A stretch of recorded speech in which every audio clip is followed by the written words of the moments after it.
Lock up میں رکھا، اور ان کے بشیر ایس آئی اس دوران مل چکا تھا ملزمان سے، اس کی ڈیل ہو گئی تھی اور وہ ڈاکٹر اور ایم ایس سے ڈیل کر رہا تھا۔ جب ان کی ڈیل مکمل ہوئی 5 گھنٹے بعد ہماری بچی کو لاک اپ سے نکالا گیا، اس کا ایکس رے ہوا، ایکس رے کے بعد پوسٹ مارٹم ہوا۔ پوسٹ مارٹم کے بعد جب ڈاکٹر عظمیٰ کمال باہر آئی تو میں نے کہا باجی یہ کب کی ڈیتھ ہے کہ کرائم سین والے اور پی ایس ایف والے اور D P O D S پی رات کی ڈیتھ بتا رہے ہیں؟ تو انہوں نے کہا جو کچھ آپ نے سنا ہے بالکل ایسے ہے، بہت زیادہ تشدد بچے پہ، کم از کم 50 انجریز ہیں، اور جب ان ظالموں کو ڈنڈے پڑیں گے اور بہت کچھ سامنے آئے گا۔ اور پھر ہم باڈی کو لے کے ملتان شیبات چلے گئے، 5 کو تدفین کی، 6 کو سوئم کیا۔ جب 7 تاریخ کو ہم دوبارہ لودھراں کی حدود میں داخل ہوئے، تھانے گئے، تو ہمیں محسوس ہوا شاید ہم پاکستانی ہیں، انڈیا یا اسرائیل کی سرحد عبور کر گئے ہیں۔ ڈاکٹر کا اب اپنا رویہ مختلف تھا، محرر کا اپنا، ایس آئی کا اپنا، D S P D P O تمام بدل چکے تھے، جبکہ اس سے پہلے ہم مطمئن تھے کیونکہ پولیس نے جو پوسٹ مارٹم کے لیے کاغذ ڈاکٹر کو بھیجے تھے ان میں یہ واضح لکھا تھا کہ یہ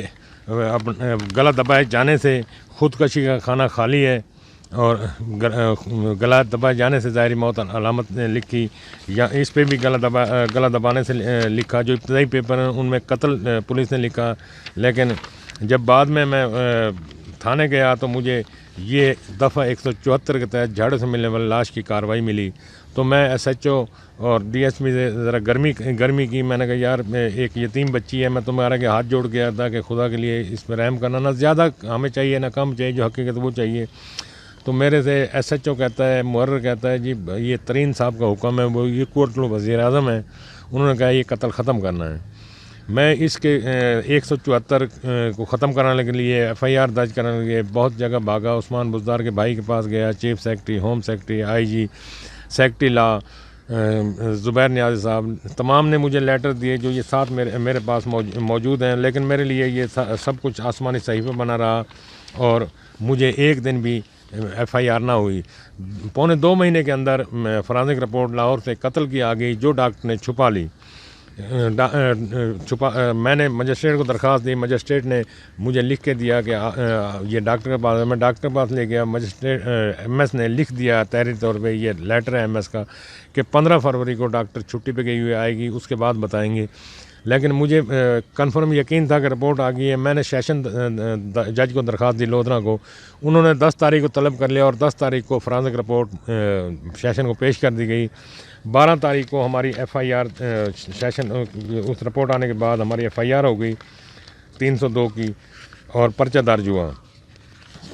پرچہ درج ہونے کے بعد یہ ایف آئی آر ہے 300 جو ہماری درج ہوئی ہے 12 تاریخ کو۔ اس کے بعد ملزمان کو نے اپنی ضمانت کرا لی کہ ڈی پی او لودھراں میرے سے کہتا ہے جی آپ ان کی ضمانت اٹھوائیں، ملزمان سے کہتا ہے چیک پر نوٹ کا پرچہ تو نہیں، تم نے ضمانتیں کرا گرفتاری دو، اس کے بعد مطلب پتہ چلے گا کہ حقیقت کیا ہے۔ اور میرے سے بھی کہا کہ آپ ان کی ضمانت میں روڑے ناٹکانا اٹھواؤ، میں گرفتار کرتا ہوں۔ یہ ملزمان نے ضمانت کرائی تھی، جس کو ڈی پی او کہنے پہ ہم جب ان کے وکیل نے کہا ہم وڈرا ہوتے ہیں تو میرے سے پوچھا سیشن جج نے آپ کو اعتراض تو نہیں ہے؟ میں نے کہا نہیں ہمیں اعتراض نہیں ہے۔ یہ رپورٹ ہے جی فرانزک رپورٹ، اس کے 2 پیپر مجھے ملے ہیں، 9 پیپر ہوتے ہیں، اس کے 7 پیپر ابھی بھی چھپائے ہوئے ہیں۔ اس میں اسپوک سے موت تحریر ہے، نہ گردن ٹوٹی ہے، نہ کوئی جوڑ اکھڑا ہے، نہ کوئی مسل ٹیڑھا ہوا ہے، کلیئر مطلب ہے قتل قرار ہے۔ لیکن اب police Lodhran, D P O, D S P, S H O وہ اس بات میں بضد ہیں کہ اس کو کس طرح ختم کیا ہے، کیونکہ انہیں ترین صاحب کا حکم ہے وہ بھی فالو کرنا ہے، اور پیسے بھی 50 لاکھ کا ایکڑ بکا ہے، وہ پیسے بھی ہضم کرنے ہیں۔ جہانگیر خان ترین صاحب وہاں کے تمام افسران، پولیس، ڈی سی، تمام افسران جہانگیر ترین کے حکم سے، چھوٹا سا ضلع ہے اور ترین صاحب کے حکم سے ہی چلتا ہے۔ ایس ایچ او اور ڈی ایس پی نے بھی میرے سے کہا ہے کہ وہ جو ترین صاحب کا حکم ہے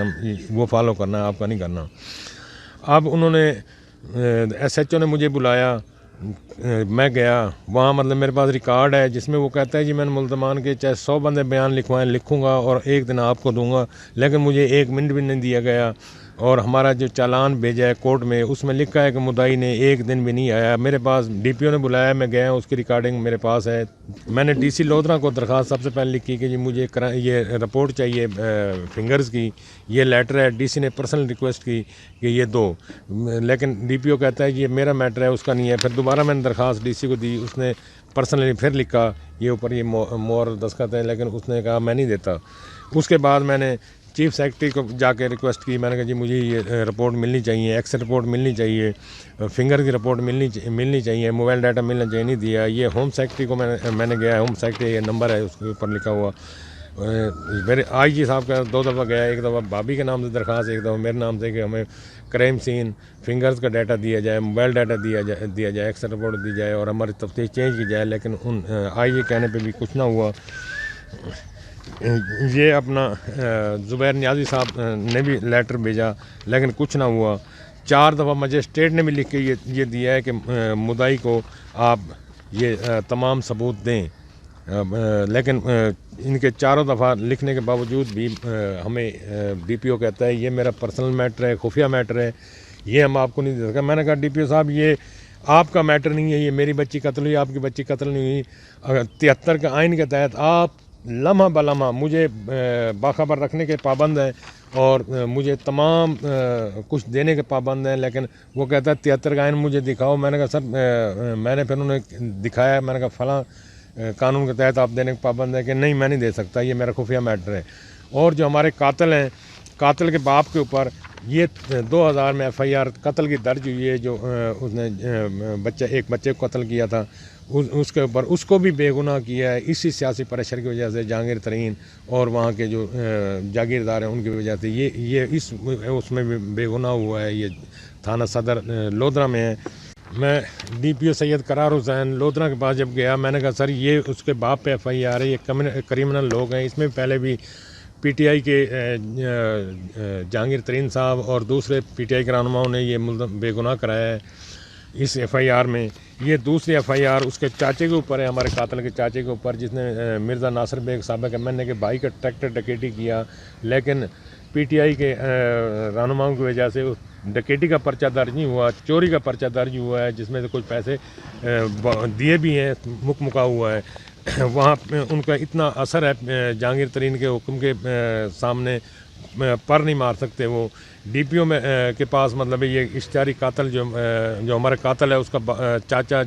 رمضان رمبو ڈی پی او کے پاس بیٹھا تھا، اس کی ریکارڈنگ میرے پاس ہے۔ میں نے کہا اگر آپ کے پاس ایک 6 پرچوں کا اشتہاری بیٹھا ہے تو ہمارا قاتل، تو مجھے سرا انصاف کی آپ سے کیا توقع ہے کہ نہیں گرفتار کر لیں گے۔ وہ ڈی ایس پی بھی اسے کرسی پیش کرتا ہے، ایس ایچ او نے اس کا بیان ریکارڈ کیا ہے، وہ میرے پاس ہے۔ وہاں میں نے کہا سر ان کو گرفتار کریں، وہ فون کرتا ہے ایس ایچ او کو، یار اس کو گرفتار کریں، لیکن آج کی ڈیٹ تک وہ گرفتار نہیں ہوا، اور نہ مجھے آج تک مطلب ایک لفظ بھی میری بیٹی کا کوئی ثبوت دیا گیا ہے، نہ ڈی پی او کی طرف سے، نہ ڈی ایس پی کی طرف سے۔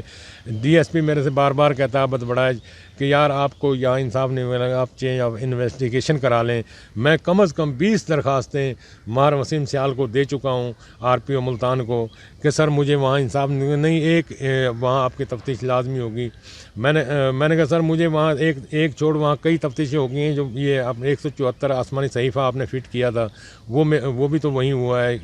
مجھے افسوس کے ساتھ اس نظام سے بہت زیادہ مطلب مایوسی ہوئی کہ ایک یتیم بچی جس کا یہ 10 سالہ بھائی ہے، 11 سالہ بھائی ہے، اگر اس کے ساتھ اس کی بہن کی یتیم بچی کی لاش سے کھلواڑ کیا جاتا ہے اس نظام میں، اور پھر تمام اقتدار والوں کو ضمیر کو جھنجھوڑتا ہو، پھر ان کو ضمیر نہیں جاگتا، تو یہ پاکستان میں ہو کیا رہا ہے؟ یہ پاکستان ہے، یہی قائد اعظم کا پاکستان ہے، یہی مدینہ کی ریاست ہے جس مدینہ کی ریاست کا ذکر ہوتا ہے۔ جب تم اس بچے سے جنگ کرو گے تو پھر اللہ کا عذاب آنا تو حق ہے۔ حضرت مولا علی کا قول ہے کہ کفر کا نظام چل سکتا ہے، ظلم کا نہیں۔ جب تم اس بچے سے جنگ کرو گے، بیوہ سے جنگ کرو گے، یتیم بچے سے جنگ کرو گے، تو یہ تو کرونا چھوٹا عذاب ہے، اس سے بڑا عذاب پتھروں کا عذاب بھی آئے گا آپ کے اوپر۔ میری chief of army staff, chief justice of Pakistan, D G I S I Imran Khan اور جتنے بھی مقتدر حلقے ہیں،